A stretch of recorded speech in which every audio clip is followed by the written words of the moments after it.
Alors bonjour à tous et bienvenue dans cette nouvelle vidéo.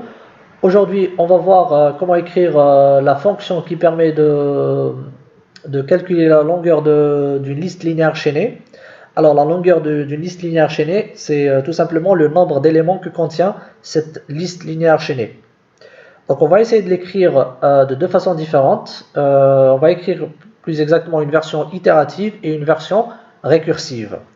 Alors, sans trop tarder, on va passer à écrire le prototype de la fonction. Donc, je vais faire longueur de la LLC. Donc, ça retourne inside int. Je vais l'appeler length it et je lui donne élément étoile head.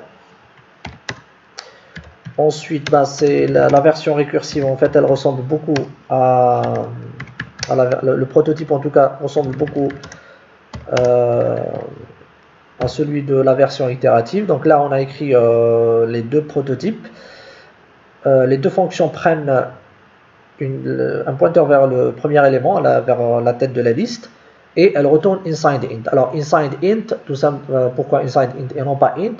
Parce que là on est sûr que le nombre est forcément positif ou nul.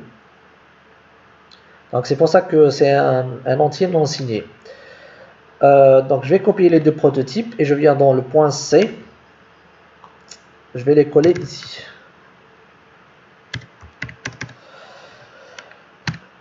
Donc la version itérative, donc je peux faire while head reçoit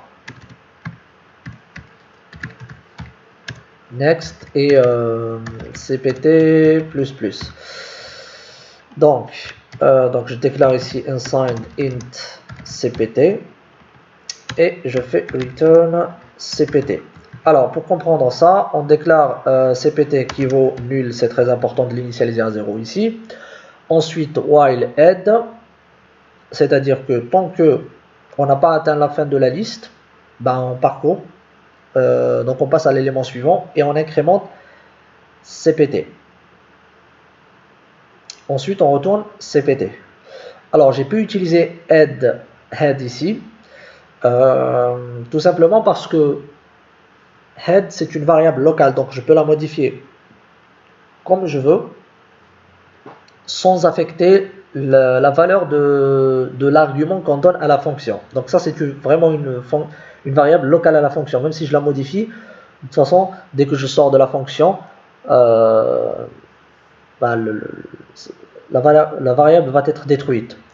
Ce qu'il faut savoir ici, c'est que donc le fait de faire ça, le fait de parcourir la liste avec head, je n'aurai plus accès à la liste dans cette fonction parce que j'ai modifié en quelque sorte le pointeur, je l'ai modifié et je ne l'ai pas sauvegardé, du coup j'ai perdu la tête de la liste et donc je ne pourrai plus accéder à ma liste.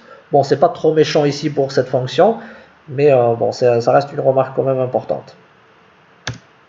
Ensuite, je vais faire la même chose ici pour je vais faire la même chose, donc par contre ça c'est la version récursive.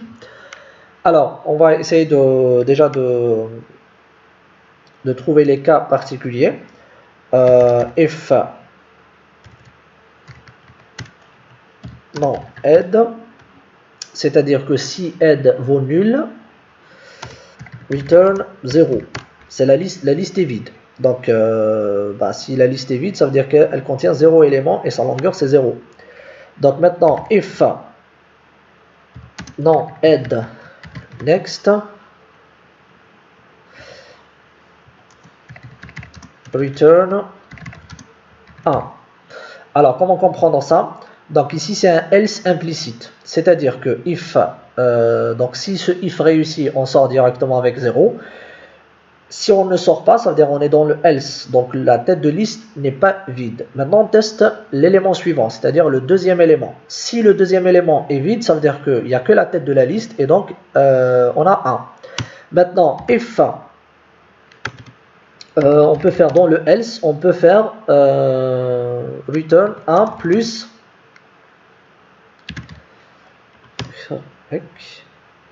de add next. Donc on cherche la longueur de la liste à partir du deuxième élément, puis on lui ajoute 1, c'est-à-dire le 1 qui correspond à la tête de la liste, on lui ajoute le 1. Et donc c'est bon, normalement c'est bon, on passe maintenant, on va tester ça.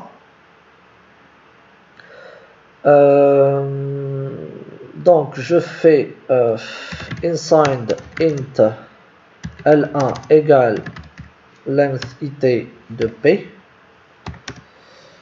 inside int L2 égale length de P. Ensuite, je les affiche. Donc printf L1 égale L2 égale.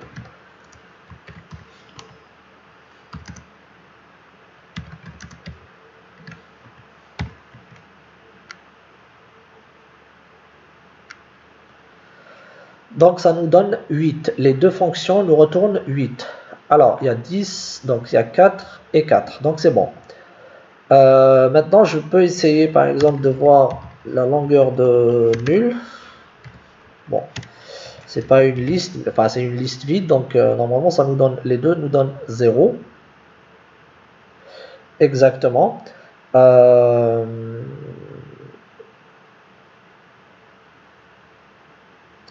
Alors, qu'est-ce que je peux faire d'autre? Donc je vais ajouter un dernier test.